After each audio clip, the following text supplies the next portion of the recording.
Banjir yang melanda Aceh Utara membuat 34 sekolah di sejumlah kecamatan ikut terendam.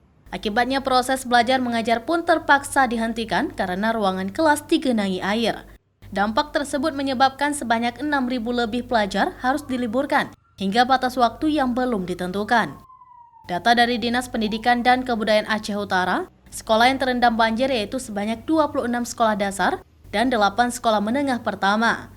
Sekolah yang paling banyak terendam banjir berada di Kecamatan Luksukun, Matangkuli, Pirak Timur, dan Tanah Luas, yang juga merupakan kawasan terparah dilanda banjir, dengan ketinggian banjir rata-rata antara 30 hingga 50 cm. Di kita, di SD itu ada sampai dengan hari ini, SD itu ada 26 sekolah, SMP itu ada 8 sekolah. Itu SD sama SMP. Yang terdampak banjir kita hentikan proses pembelajarannya sampai dengan keadaan membaik. Lebih kurang 6.331 orang murid itu yang belajar di tempat pengungsian yang hari ini kita liburkan. Meski diliburkan, para pelajar diharap agar tetap belajar di rumah maupun di lokasi pengungsian.